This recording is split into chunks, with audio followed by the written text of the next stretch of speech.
Yes, welcome back to the Mile High Hotspur. I'm your homie LeoCoys, and in this video, I'm asking you, the viewer, is Tottenham's cup win a fluke or a sign of things to come? Stick around to the end of the video. I'm gonna give you my opinion on the game. Yes, let's go, my homies. Let's dive right into it. Tottenham victorious against Liverpool FC, 1-0. Now, I'm saying this game was definitely not a fluke. Tottenham were the better team on the night. Some may argue that Liverpool had their worst game of the season. Ange making changes to the starting 11 and putting in Antonin Kinsky, making the debut for Spurs. Early on in the match, we get an injury scare to Rodrigo, Bentancur. And these are type of things that you don't like to see. These injuries that are non-contact and the player just drops down to the pitch.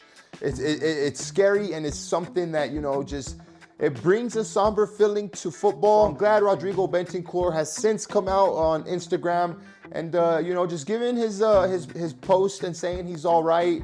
And look, man, speedy recovery to Rodrigo Bentancur. Look, so back to the game. Tottenham were going to stick to their game plan, and I think that's what we did. It showed that Tottenham had a few chances in the first half.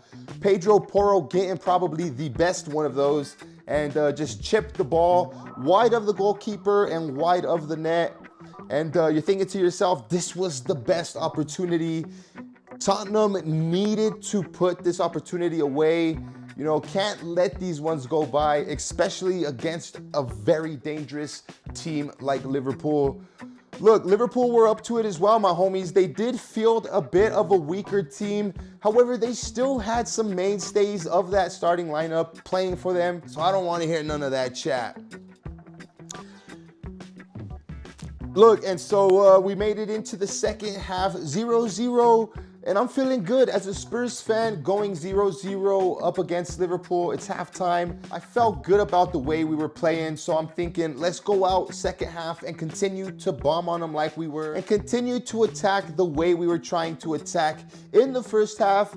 And look, I felt like we did right away. Solanke gets his goal, and it's called offside. It did look offside, I will say that. A very close decision. However, it did go against Tottenham, and we were back to square one, back to zeros.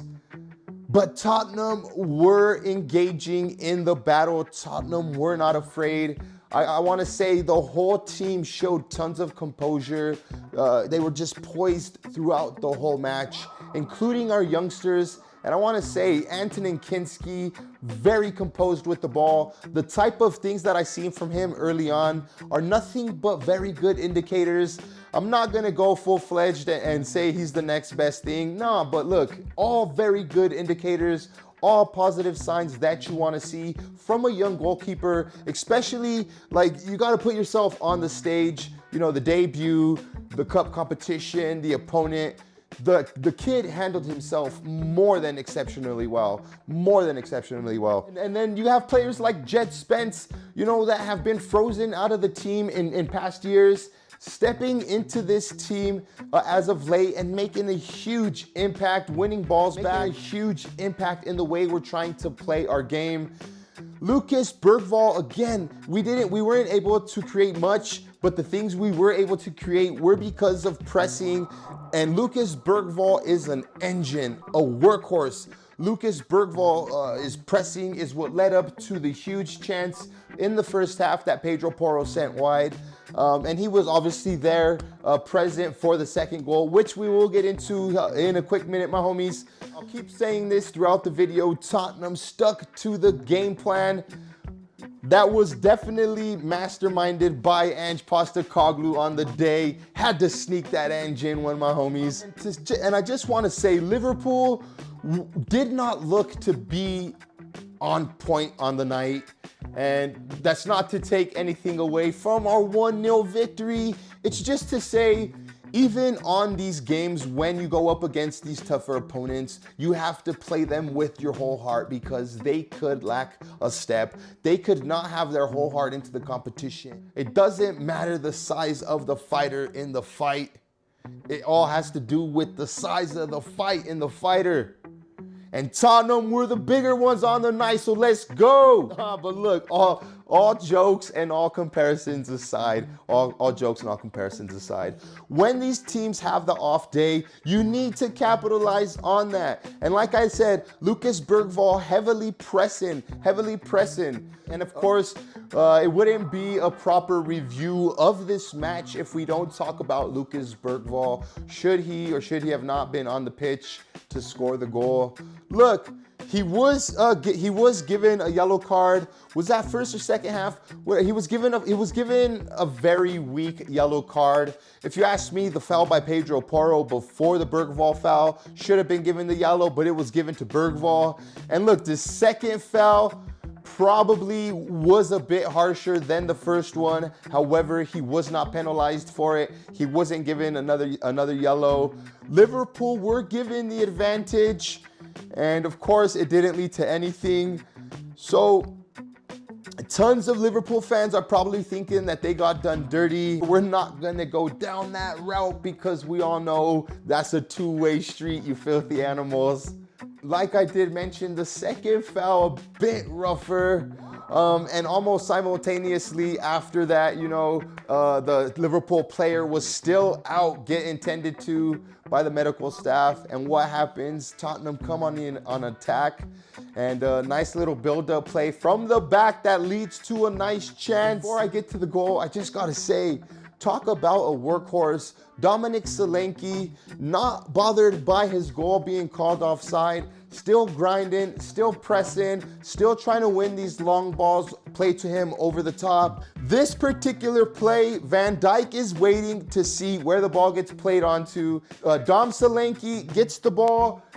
Van Dijk waits to see what's gonna happen, turns, and by that point, the ball's already to Lucas Bergvall. And by the time Van Dijk even realizes what happened, the ball's in the back of the net.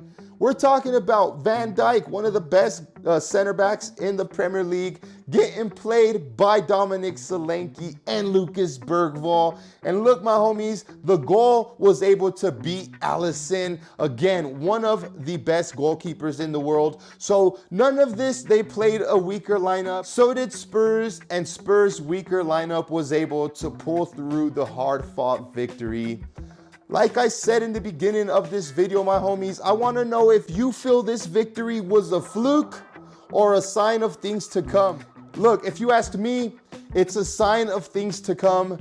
The more players we get fit, the more players we get that come in on the January window, it's only up from here, my homies. We're still in this Carabao Cup. And like I said in a previous video, these players might not be going gung-ho for the Premier League, but they're definitely going to go gung-ho for all of these other tournaments.